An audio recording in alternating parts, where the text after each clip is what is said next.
حضرت ابو عبیدہ کا اصل نام عامر بن عبداللہ ہے، جراح ان کے دادا کا نام ہے۔ یہ اپنے والد کے بجائے اپنے دادا کے نام پر مشہور ہوئے ہیں۔ جیسے امام احمد بن حنبل کہتے ہیں، بہت بڑی شخصیت ہے، حالانکہ حنبل ان کے والد نہیں، ان کے دادا کا نام ہے۔ اصل نام تھا امام احمد بن محمد بن حنبل، دادا کی شہرت ہوتی ہے اس وجہ سے مشہور ہو جاتے ہیں۔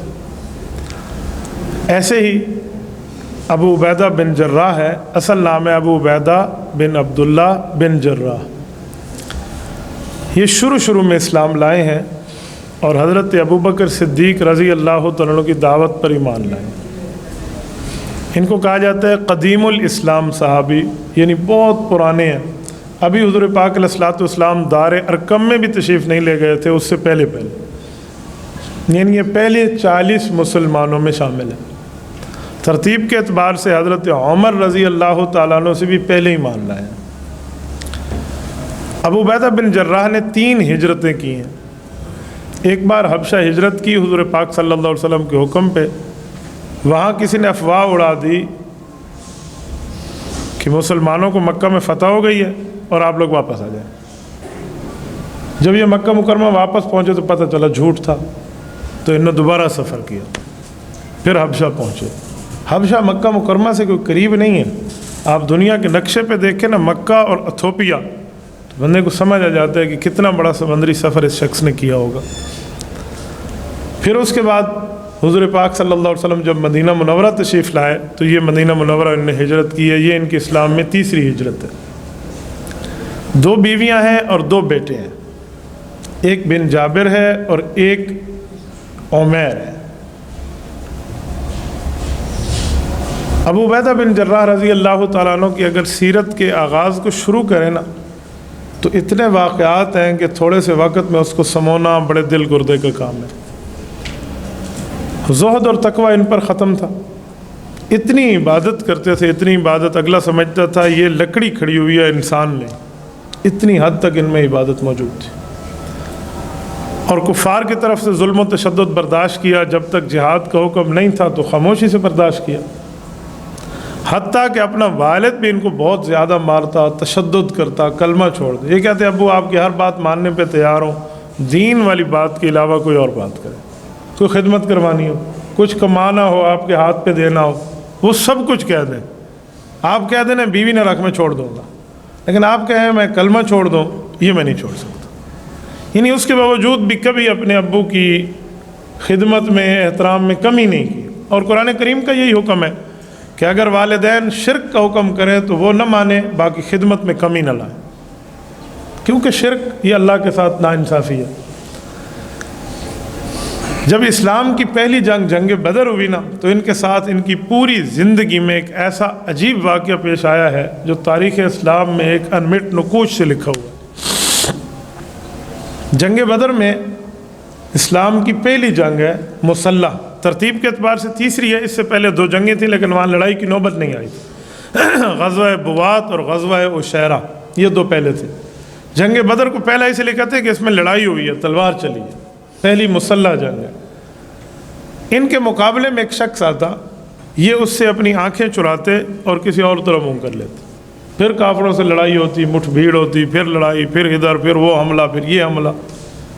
ایک شخص ایسا تھا جو ان کے سامنے اپنے گھوڑے کو ایڑ لگا کر آتے نا، یہ اس سے بچ بجا کر ایک اور طرف چلے جاتے۔ یہ چشم فلک نے بڑی دیر تک یہ منظر دیکھا۔ کفار نے یہ سمجھا کہ اس بندے میں طاقت بہت زیادہ ہے، جس سے یہ آنکھ چرا لیتے ہیں، یہ اسی کو اس کے آگے گئے۔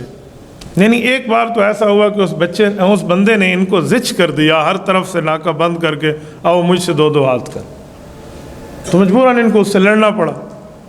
لڑائی کیا تھی؟ ان کے پہلے وار میں اس بندے کا سر کٹ گیا اور وہ بندہ ختم ہو گیا۔ آپ کو پتہ ہے وہ بندہ کون تھا؟ وہ ان کا سگا والد تھا، عبداللہ بن جراح۔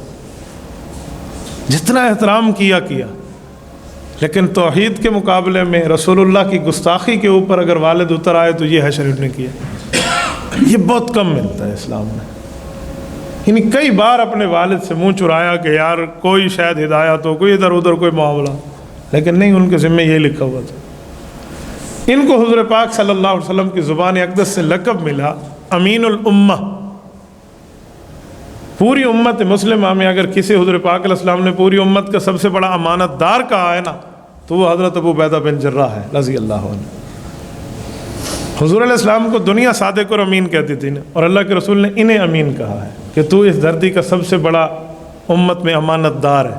یعنی کل قیامت میں اگر اعلان کر دیا جائے کہ حضور پاک علیہ السلام کی پوری کروڑہا اربہا امت میں وہ کون شخص ہے جسے رسول اللہ امانت دار فرماتے تھے، تو وہ ایک ہی ابو عبیدہ بن جراح ہو۔ عشرہ مبشرہ میں شامل ہے۔ عشرہ مبشرہ کا معنی، عشرہ کہتے ہیں 10 کو، مبشرہ کہتے ہیں جنت کی خوشخبری والوں کو۔ قرآن کریم میں لکھا ہوا ہے وَكُلًّا وَعَدَ اللَّهُ الْحُسْنَى، پیغمبر کے سب صحابہ اور اہل بیت جنتی ہیں۔ تو یہ 10 جنتی ہیں، اس کا کیا مطلب؟ باقی نہیں ہے؟ باقی بھی ہیں۔ ان کی وجہ ہے باقیوں کو الگ الگ خوشخبریاں ملی، یہ 10 بندے وہ ہیں جنہیں ایک مجلس میں اللہ پاک نے حضور پاک کی زبان سے جنت کی خوشخبری دی ہے۔ یہ ہے عشرہ مبشرہ۔ تو عشرہ مبشرہ میں 4 خلفائے راشدین ہیں، حضرت ابو بکر، حضرت عمر، حضرت عثمان، حضرت علی رضی اللہ عنہ۔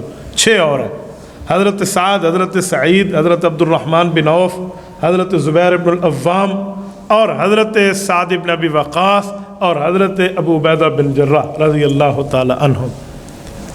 حضرت ابو عبیدہ بن جراح رضی اللہ تعالیٰ عنہ کے بارے میں قرآن کریم کی ایک آیت بھی اتری ہے۔ یہ سورت نمبر 58 کی آیت نمبر 22 ہے، آخری آیت سورت مجادلہ کی، 28واں پارہ کی ابتدائی سورت مجادلہ ہے۔ سورت مجادلہ 22 آیات کی سورت ہے، اور یہ قرآن کریم کی 114 سورتوں میں واحد فضیلت رکھنے والی سورت ہے کہ اس کی ہر آیت میں لفظ اللہ موجود ہے۔ ایسی کوئی سورت قرآن کریم میں نہیں ہے جس کی ہر آیت میں لفظ اللہ موجود ہے۔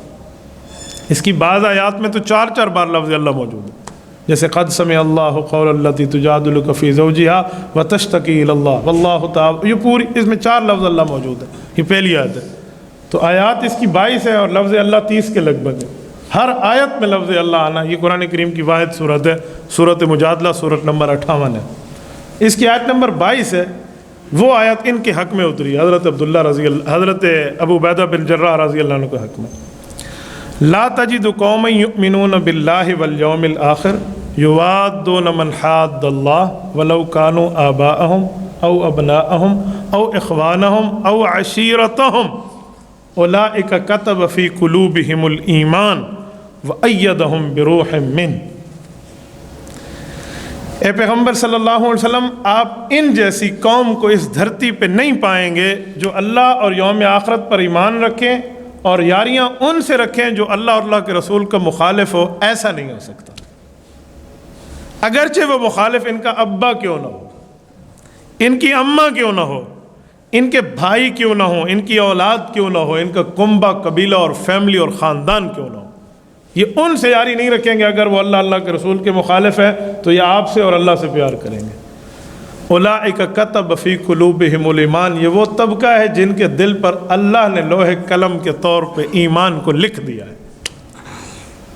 وأیدہم بروح منہ، اور ان کے ساتھ مدد، تائید، نصرت، تعاون، ہیلپ، یہ حضرت جبرائیل علیہ السلام کی ذمہ داری بنا دیا گیا کہ وہ ان کی تائید کریں۔ یہ قرآن کریم کی آیت اس شخص کے لیے اس کارنامے پر اتری ہے کہ اس نے اتنا بڑا کارنامہ سر انجام دیا۔ تبارك الذي نزل الفرقان على عبده ليكون للعالمين نذيرا۔